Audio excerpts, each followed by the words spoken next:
বক্তব্য দেওয়ার জন্য অনুরোধ করব আমাদের বাংলাদেশ স্টাডি ফোরামের অন্যতম গুরুত্বপূর্ণ সদস্য দীপু।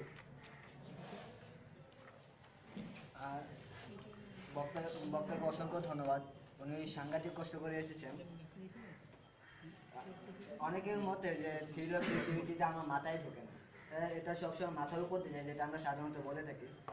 আসলে এটা কারণ হচ্ছে আমরা এটাকে নিয়ে চিন্তা করি না। আমরা প্রথম থেকে ভয় পাওয়া শুরু করে দিই যে আসলে থিওরি অফ রিলেটিভিটি কী যেন একটা সূত্র, এই জন্য আমরা এটাতে ভয় পাই এবং এটা আমরা বুঝতেও পারি না।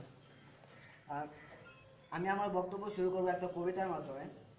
Rough in nature has found no line is straight, no circle round, for Isaac Newton has unsound idea of gravitation. Bangla তর্জমাটা আক্ষরিক অনুবাদ না করে ভাবানুবাদটা ইউজ করতেছি এখানে। প্রকৃতি রয়েছে বক্রতা ভীষণ, স্থান কালো নয় নিত্য, সরল রেখাটা যেন সোজা নয়, গোলাকার নয় কোনো বৃত্ত। কারণ স্যার আইজাক নিউটন যদিও অতি মহামান্য, মাধ্যাকর্ষণের ধারণাটা তার এতদিন ছিল অসম্পূর্ণ।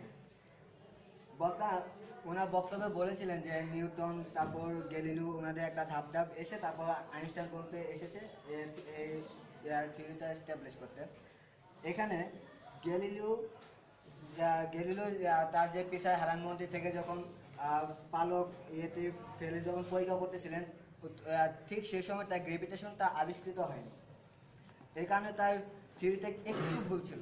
কারণ এখানে একটা বিষয় আবার চলে আসে ভরবেগ।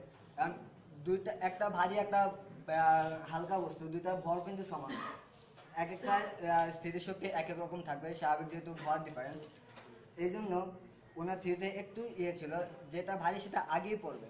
এটা আসলে ওনাদের যে ইয়েটা ছিল যে না দুইটা হালকা অথবা ভারী বস্তু একসাথে নিচে পড়বে, সেটা ঠিক আছে, কিন্তু ওইখানে যদি থিওরি গ্রেভিটেশন তারপর স্পেস টাইম এগুলো যদি ইউজ করা হতো তাহলে সূত্রটা অনেক নিখুঁত হতো, যে কারণে এখানে গ্যালিলিওর সূত্রটাতে একটু বিচিত্র রয়ে গেছে। আসলে থিওরি অফ রিলেটিভিটি বলতে আমরা কি বুঝি? থিওরি অফ রিলেটিভিটি কয়েকটা প্রবন্ধের ফল শুধুমাত্র। 1905 সাল থেকে আইনস্টাইন তার কয়েকটা প্রবন্ধ প্রকাশ করা শুরু করেন। তো 1905 সালে উনি প্রথম যে প্রবন্ধটা প্রকাশ করেন সেটাই হচ্ছে আসলে স্পেশাল থিওরি অফ রিলেটিভিটি। এখন স্পেশাল থিওরি অফ রিলেটিভিটিটা আসলে কি? Special theory of relativity is a theory of speech time.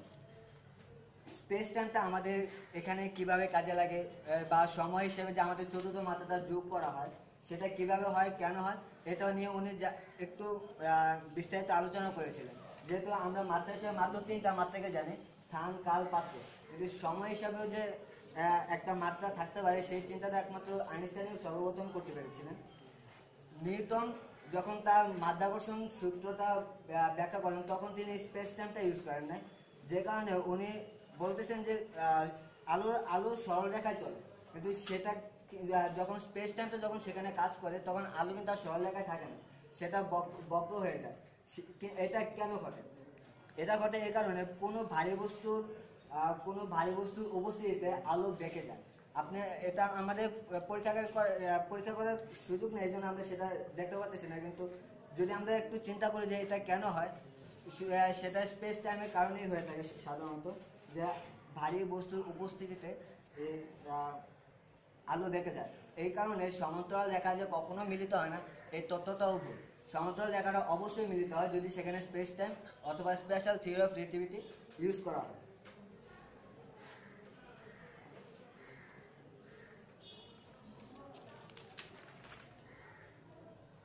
এখন এই যে সমান্তরাল রেখা যে মিলিত হয় এটা কিভাবে ঘটে? জেনারেল থিওরি অফ রিলেটিভিটির একটা সিদ্ধান্ত হচ্ছে এরকম, আমি যেটা একটু আগে বললাম যে ভারী বস্তুর উপস্থিতিতে আলো বেঁকে যেতে পারে, যে কারণে এগুলা সমান্তরাল থাকে না, কোনো না কোনো একদিকে সেগুলো। আপনার সময় 2 মিনিট। আসলে সায়েন্স বিষয়টা সরি ফর ইন্টার সায়েন্স বিষয়টা এরকম, আমি যখন থিওরি অফ রিলেটিভিটি নিয়ে কথা বলতে যাব তখন শুধুমাত্র এই সূত্রটাই কেন, আমি বিজ্ঞান নিয়ে বা কোনো একটা বিষয় নিয়ে বলতে গেলে সেটাতে কিন্তু আমি থাকতে পারবো না। এটা কিন্তু অনেকগুলো চলে আসে, যেমন থিওরি অফ রিলেটিভিটি যদি আপনি ব্যাখ্যা করতে যান সেখানে গণিত আসবে, ফিজিক্স আসবে জ্যোতির্বিজ্ঞান। আপনি একটার সাথে আরেকটা যদি ইন্টার রিলেটেড না করেন, যদি কানেক্টেড না করতে পারেন, তাহলে আপনি থিওরি অফ রিলেটিভিটিটা বুঝতে পারবেন না। জেনারেল থিওরি অফ রিলেটিভিটি 1907 থেকে এটা প্রক্রিয়াটা শুরু হয় 1907 থেকে 1915 সালে প্রকাশিত হয় general theory of relativity. General theory of relativity হচ্ছে আসলে এ থিওরি অফ গ্র্যাভিটেশন। এখানে নিউটনের সাথে আইনস্টাইনের একটা সম্পর্ক আছে। নিউটনের সূত্র আর আইনস্টাইনের সূত্রের মধ্যে যে ফারাকটা রয়েছে সেটা হচ্ছে নিউটন 3টা মাত্র ব্যবহার করে তার থিওরি অফ রিলেটিভিটিটা ব্যাখ্যা করেছিলেন, মহাকর্ষীয় সূত্রটা ব্যাখ্যা করেছিলেন। আর আইনস্টাইন সেখানে স্পেস টাইমটা নিয়ে এসে নিউটনের সূত্রে যে একটা বিচ্যুতি ছিল সেটাকে সেটাকে সমন্বয় করার একটা চেষ্টা করেছিলেন। আর এই কারণে যে গণিত, জ্যোতির্বিজ্ঞান বা পদার্থবিজ্ঞানে এই যে কিছু লেকিংস আছে, এই কারণে এটা নিয়ে আইনস্টাইন অনেক চিন্তা করেছিলেন এবং উনি ওনার জীবনের শেষ 30 বছর শুধুমাত্র এই সূত্রগুলিকে সমন্বয় করে একটা সূত্রে দাঁড় করানোর জন্য চেষ্টা করেছিলেন। সময় বা চতুর্থ মাত্রার সময় আসলে কিভাবে কাজ করে বা 4D বলতে আমরা কি বুঝতে পারবো? সাধারণত 1D মানে হচ্ছে একটা সরলরেখা। বক্তব্য সংক্ষিপ্ত করুন।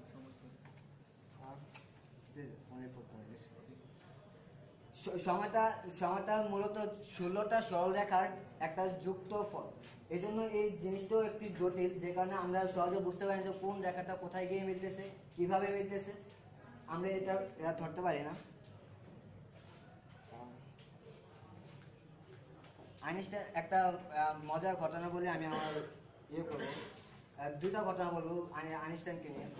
উনি যখন থিওরি অফ রিলেটিভিটিটা আবিষ্কার করেন তখন অনেকে তাকে পাগল বলা শুরু করলেন, কেননা আইনস্টাইনের ভাষ্যমতে তখনকার সময় মাত্র 12 জন ব্যক্তি ছিলেন যারা থিওরি অফ রিলেটিভিটি বুঝতে পেরেছিলেন, আর কেউ বুঝতে পারেন নাই।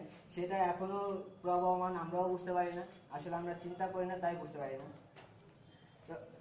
ওনাকে যখন পাগল বলা শুরু করলো তখন একজন ব্যক্তি অন্য একটা ব্যক্তিকে উত্তর করেছিলেন ঠিক এভাবে, ওনার পাগলামিরও একটা ধরন আছে, যদি এটা না হতো তাহলে ওনার দ্বারা কখনোই সম্ভব হতো না যে পরীক্ষাগারে কিন্তু উনি বসে কোনো কিছু আবিষ্কার করেন না, উনি শুধু একটা খাতা একটা কলম হলে ওনার চলে যেত, উনি অনেক কিছু নিয়ে চিন্তা করতে পারতেন, আবিষ্কার করতেন।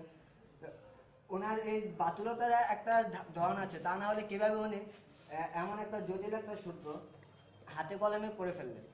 এটা হচ্ছে আইনস্টাইনের একটা গুণ বলা যায়, যে কারণে উনি আমাদের চেয়ে একটু বেশি ওনার ব্রেন ইউজ করতে পেরেছেন। আরেকটা হচ্ছে খুব সহজ ভাষায় আমি থিওরি অফ রিলেটিভিটি কিভাবে বুঝবো, এই প্রশ্নটা এক সাংবাদিক আইনস্টাইনকে করেছিলেন। তিনি উত্তরটা করেছিলেন এভাবে, তোমার প্রেয়সীর সাথে বসে 1 ঘন্টা গল্প করার পর তোমার মনে হচ্ছে যে আমি মাত্র বসলাম বা 1 মিনিট বসেছি, অথচ তোমাকে যদি 1 মিনিট উনুনে বসিয়ে দেওয়া হয় তোমার মনে হবে যে আমি অনেকক্ষণ যাবৎ বসে আছি। এটি হচ্ছে আসলে আপেক্ষিকতা। আর আপেক্ষিকতা নিয়ে ভয় পাওয়ার তো কিছু নাই, খুব সহজ একটা জিনিস। যদি আমরা চিন্তা করতে পারি, যদি আমরা চিন্তা না করতে পারি তাহলে কোনো কিছু আমাদের কাছে আসলে সহজ হবে না। ধন্যবাদ আপনাদেরকে, আর আপনাদেরকে অবশ্যই আমন্ত্রণ জানাচ্ছি আমাদের পরবর্তী লেকচারগুলোতে। আর আমি একটা কোশ্চেনের আনসার দেবো। ভাইয়া প্রশ্ন করেছিলেন যে শুধুমাত্র সায়েন্স রিলেটেড কিনা, এটা সায়েন্স রিলেটেড না, এখানে যে কোনো বিষয়ে আমরা আলোচনা করতে পারি, ফিলোসফি, অ্যানথ্রোপোলজি, এভরিথিং, সোশিয়োলজি আমরা আলোচনা করতে পারি। আপনারা আসবেন নিয়মিত আমাদের কাছে। ধন্যবাদ। ধন্যবাদ দীপুকে। শেষ হয়ে হলো না শেষ, আমাদের একটা প্রশ্ন হয়তো জমা পেয়েছি আমরা এক ভাইয়ের কাছে, তো এই প্রশ্নের উত্তর দেওয়ার মাধ্যমে আজকের মতো আমাদের সেশন শেষ হবে। আমি বক্তাকে বলবো ওনার প্রশ্নের উত্তর দিতে।